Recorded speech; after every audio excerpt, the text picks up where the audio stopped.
Hi, my sweet friends, and welcome back to Crochet Every Day with Judy. We're continuing reading from Swiss Family Robinson, starting today with Chapter 36, Jack's Adventure and Narrow Escape, A Fountain. An adventure of which Master Jack was the hero diverted the monotony of our existence, divided as it was between new constructions and provisioning our habitation for winter. Jack had one day set off on an expedition, the intent and purpose of which nobody but himself had any knowledge of. But his absence was not long, for we soon saw him returning, covered from head to foot with a thick black mud, and dragging after him a bundle of Spanish rushes, likewise covered with mud. "Where have you been," said I, "to dirty yourself so?" "In Flamingo Marsh." "Why, what in the name of common sense were you doing there?" "Alas," answered the poor boy as he heaved a deep sigh, "I wanted to get some Spanish osiers to make nests for the pigeons." "A praiseworthy intention," said I. "It was not your fault that the enterprise did not succeed well." "Oh no, and if it had not been for these bundles of rushes, I should certainly have lost my life. I wanted some thin, flexible rushes. Those on the borders of the swamp were too large." And I advanced farther into the marsh, excuse me, jumping from hummock to hummock until I came to a spot where the only footing was a mass of soft black mud. My feet slipped in, and I found myself up to my knees in the compound, and gradually sinking deeper. I commenced screaming at the top of my voice, but nobody heard me except my jackal, who came running up to me and tried to assist me by howling with all his might. "But why," said Ernest, "did you not try to swim? You excel all of us in swimming." "Fine advice, truly. I would like to see you swimming in a swamp up to your neck in mud and surrounded by a thick forest of willows." When I perceived that neither my cries nor those of the jackal produced any good, I endeavored to draw myself out, for I was sinking fast and had no time to lose. I took my knife from my pocket and cut from the willows that surrounded me 2 large bundles, and placing one under each arm, they served me as a sort of hold. I then exerted all my strength, and by moving my body, my arms, and my legs, I managed to raise myself up a little. All this time my jackal stood in the edge of the marsh, howling with all his might. I whistled him to me, and grasping hold of his tail at last, with great difficulty, I reached terra firma. "God be praised, my poor child," said I, "that you have been preserved to us, but the risk was great, and you may thank your jackal that you are alive." His mother hastened to wash and clean the poor adventurer. His entire suit was put to soak in the jackal's river, and we also washed the rushes, as I intended to make use of them. In their present condition, they were too long and hard, and we were obliged to cut them in several strips. I profited by the willows that Jack had brought to commence the construction of a machine that my wife had long expected of me, a weaving machine.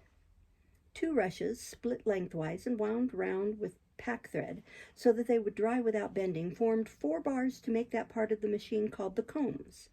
I made my sons cut me a quantity of little pieces of wood to make the teeth for the combs, and when I had procured these first materials for my construction, I put them aside, saying nothing to anybody concerning their destination, as I wished the machine to be a surprise to my wife, and I proved insensible to all the ridicule showered upon my little sticks, which Ernest facetiously called toothpicks. "What are you going to make with all those sticks?" asked my wife with womanish curiosity.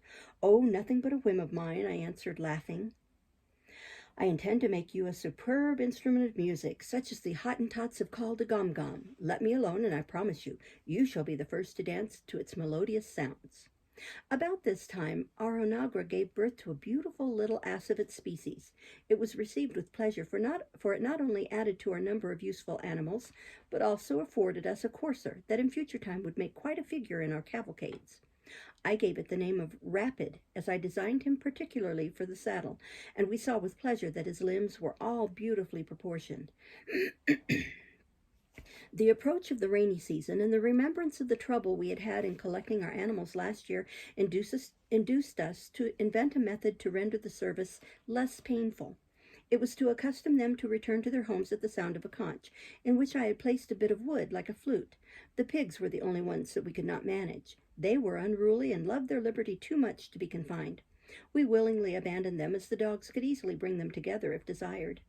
Among the embellishments and comforts with which we had surrounded our winter habitation, we yet wanted a reservoir of pure water, which we were obliged to bring from the Jackal's River. The distance was too great in winter, and I wished to remedy the inconvenience before the rains came on. I conceived the excuse me. I conceived the idea of bringing a stream of water from the river to the grotto, and to establish a fountain, as we had done at Falcon's Nest. Bamboo, excuse me, bamboo canes fitted into one another served us for canals. We rested them on crutches of wood, and a barrel sunk in the ground performed the office of a basin. We proposed, when time permitted us, to give to this construction the elegance and perfection it wanted. But such as it was, it answered our purpose, and my wife assured me she was just as contented with the little fountain as if it had been built of marble and surrounded by dolphins and naiads spouting water from their mouths. Chapter 37. The approach of winter and wet season. The invention of a new light. Literary acquisitions. Excuse me. The season of rains was fast approaching, and we used all possible expedition to get in everything necessary. The grain, the fruits of all sorts which surrounded our habitation, potatoes, rice, guavas, sweet acorns, pineapples, anise, manioc, bananas, nothing, in short, was forgotten. We sowed our seeds as we had done the year before, hoping that the European sorts would sprout quicker and more easily on account of the moisture of the atmosphere. My wife made us sacks of canvas, which we filled, and by the aid of our patient beasts carried to the magazines, where they were emptied into large hogsheads prepared for them. Excuse me. But these labors were not accomplished without much trouble, for as we had planted our corn and wheat at different times, we were obliged to choose out the ripe stalks from a whole field, a work of no small difficulty. I resolved to devise some plan for a more regular cultivation the next year. We had a pair of buffaloes for all the labor that would have to be done, and all that was required in addition to our present stock of harness was a double yoke, which I intended to make during our winter seclusion. But the rains had already commenced. Several times we had been visited by heavy showers, which hastened our remaining occupations. By degrees the horizon became covered with thick clouds, the winds swept fearfully along the coast. The billows rose, and for the space of 15 days we were witnesses of a scene of whose majesty and terrific grandeur man cannot form an idea. Nature seemed overturned. The trees bent to the terrible blasts, the lightning and the thunder were mingled with the wind and the storm. In one word, it was a concert of nature's many voices, where the deep tones of the thunder served for the bass and harmoniously blended with the sharp whistlings of the storm.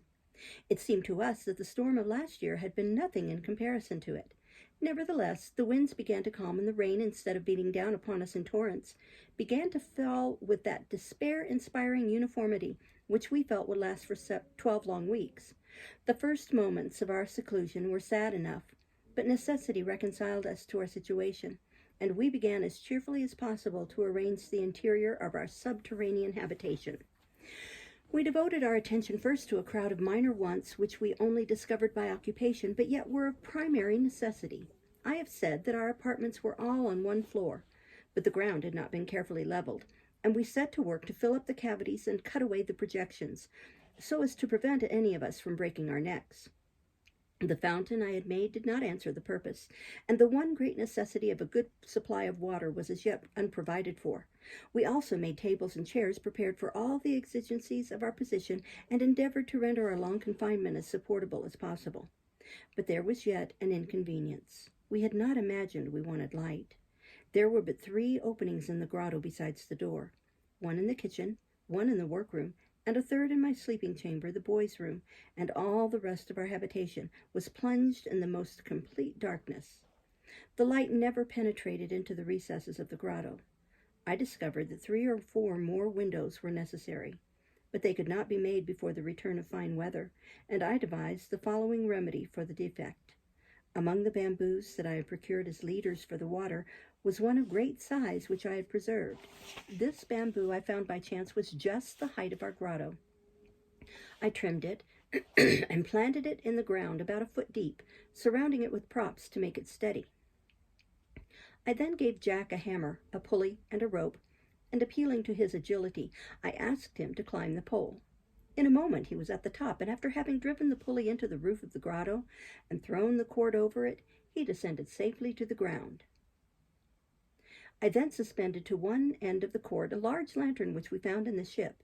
Francis and my wife were officially charged with its supervision, and thanks to the 1,000 reflectors which lined the sides of the rock, our grotto was as light as if it had been broad day. The light was an immense benefit to us, and enabled us to carry on our different occupations with zeal and comfort. Ernest and Francis charged themselves with the task of arranging our library, and disposing in its different shelves the works we had saved from the wreck. Jack aided his mother in the kitchen, and Fritz, being stronger than his brothers, assisted me in the workroom. We arranged there by the window a superb English turning lathe with all its equipments. I had often amused myself by turning in my younger days, and I now could put my knowledge of the art to some use. We also constructed a forge. Anvils were fixed in large blocks of wood, and all the tools of the wheelwright and the cooper were laid out in long array on the racks I had put up next the wall. Our shop began to assume a business-like appearance, of which I was proud, and often did I congratulate myself that I had sufficiently acquainted myself in youth with mechanics to prevent their being entirely new to me. The grotto every day grew more agreeable, and we were enabled to wait without ennui for the welcome light of the sun. We had our workroom, our dining room, and our library, where we could refresh our minds after the fatigues of the body. For the cases we had saved from the ship contained a quantity of books which had belonged to the captain and officers. Besides Bibles and books of devotion, we found works on history, botany, philosophy, voyages, and travels, some enriched with engravings, which were a real treasure to us. We had also maps, several mathematical and astronomical instruments, a portable globe, an English invention which blew up like a balloon, but the sort of works which prevailed were grammars and dictionaries of different nations. They generally formed the chief stock of ship libraries. We all knew a little of French, for this is as much in use as German throughout Switzerland. Fritz and Ernest had commenced to learn English at Zurich, and I had myself paid some attention to the language in order to superintend their education. I now urged them to continue their studies, as English was the language of the sea, and there were very few ships that did not contain someone who understood it. Jack, who knew nothing at all, began to pay some attention to Spanish and Italian, the pomp and melody of these two languages according with its character. As for myself, I labored hard to master the Malay tongue, for the inspection of charts and maps convinced me that we were in the neighborhood of these people. Our grotto grew every day so comfortable that the children could not think of any name suitable to call it by. Some wanted it called the Fairy Palace, others the Resplendent Grotto, but after a long discussion we came to the conclusion that it should be called simply Felsenheim, or the Dwelling in the Rock. Time rolled away so rapidly in all these occupations that 2 months of the rainy season had elapsed, and I had not yet found time to make my double yokes or a new pair of carding combs that my wife had teased me for a long time. Chapter 38. Close of the rainy season. A whale. Coral. The end of the month of August was marked by a renewal of the bad weather. The rain, the winds, the thunder redoubled with new fury. How happy we were in the habitation we had made! What would have become of us in our aerial palace at Falcon's Nest in our tent? How could that have withstood the storm? But at last the weather became more settled. The clouds dissipated, the rain ceased, and we were able to venture out from our grotto to see whether the world yet remained firm. We promenaded upon the belt of rocks that extended all along the coast, and as we had need of liberty and exercise, we took pleasure in scaling the highest peaks and looking over the plain which was spread out beneath us. Fritz, always daring, and whose eye almost rivaled that of his eagle, was standing upon the peak of rocks which he perceived upon the little island in Flamingo Bay, a black spot, the nature and form of which he could not determine, but he thought it was a shipwrecked vessel. Ernest, who mounted after him, took it for a sea lion, such as Admiral Anson speaks of in his voyages. I determined to go and inspect it myself. We walked down to the seashore, emptied the rainwater from the canoe, and all set off. The nearer we approached, the more rapidly one conjecture followed another. At last, when we were near enough to distinguish it, what was our surprise to see an enormous whale lying on his side upon the strand. Being ignorant whether he was dead or sleeping, I did not think it prudent to approach without precaution. Consequently, we turned around and steered for the other side of the island, which consisted of nothing more than a sandbank elevated above the waves, but a rank growth of herbs and plants covered it, and it was the resort of numbers of seabirds, whose nests and eggs we found in abundance. There were 2 roads to choose by which to reach the whale, one by climbing over the rocks, which rendered it laborious, the other longer but far less fatiguing. I took the first path and commanded the boys to take the other, as I wished to examine fully this little island, which wanted but trees to render it charming. From this elevation I could see the whole coast from Tent House to Falcon's Nest, which spectacle made me almost forget the whale, and when I reached the side where my children were, they came running toward me, screaming with joy, and carrying their hats full of shells and coral, which they had picked up on the beach. "Look, Papa," said they, "what beautiful shells we have found. What can have brought them here?" "It is the sea, my children," I answered. "The sea has thrown them up from its abyss, and it appears to be little cause for astonishment that she would bring such frail light things as these shells when she has thrown upon our shores a monster whose bulk is so immense." On the return journey, I related to my sons the phenomena of the existence of coral, and while talking, we arrived at our destination, where my wife and son were ready to receive us. She admired the beauty of our coral, but observed that it was of no use in the household affairs, and when I had told her my resolution to return to the whale that afternoon, she cheerfully declared that she would accompany me. I was enchanted at this resolution, and we hastened to prepare the necessary provisions and articles for a stay of 2 days, for perhaps we might be detained on the island, and I thought it best to make preparations accordingly. Chapter 39. The whale, its dissection, uses of the different parts of the whale. After dinner, which we partook of an hour earlier than usual, I made a search for some barrels in which to put the blubber of the whale. I did not want to take the empty barrels we had at Falcon's Nest and Felsenheim, as I knew it would be impossible to remove the disagreeable smell of oil. My wife reminded me that we yet had 4 tubs in our boat, which would answer my purpose very well.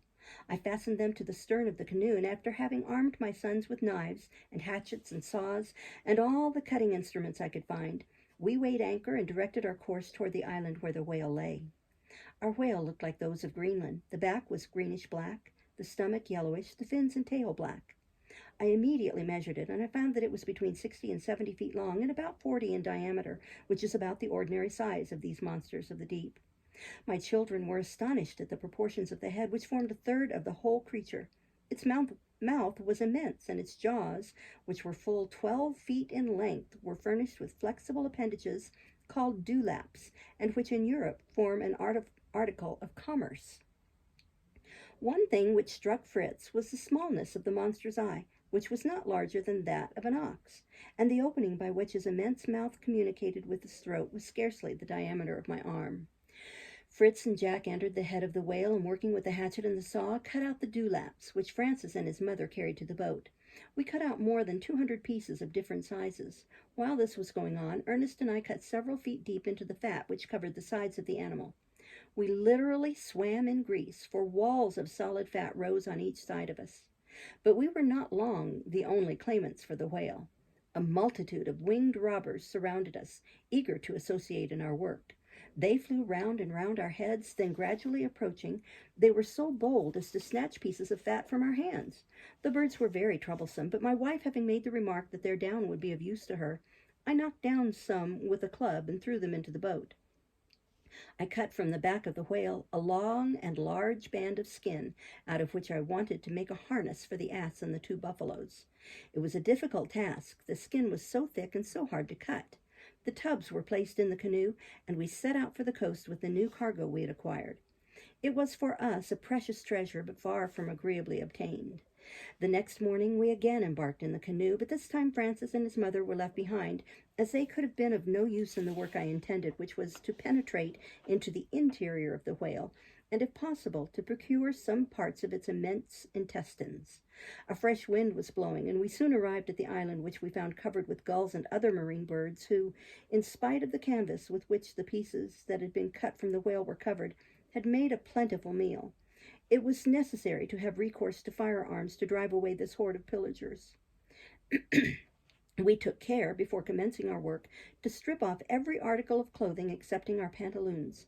Then, like true butchers, we opened the animal, selected from the mass of entrails those which would best suit our purpose. I cut them in pieces of from 6 to 12 feet long, and after having turned them inside out, washed them, and well rubbed them with sand, they were then placed in the boat. We abandoned the rest of our prey to the voracious birds, and after having loaded our boat with a new cargo of whale blubber, we set sail for Felsenheim.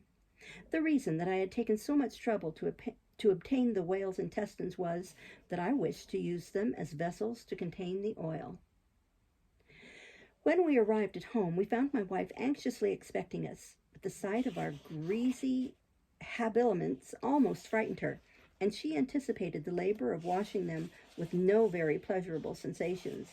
But I consoled her by promising miracles from the rich treasures of whale oil and the entrails we had brought home. We washed ourselves completely, and after an entire change of clothing, set out for Felsenheim.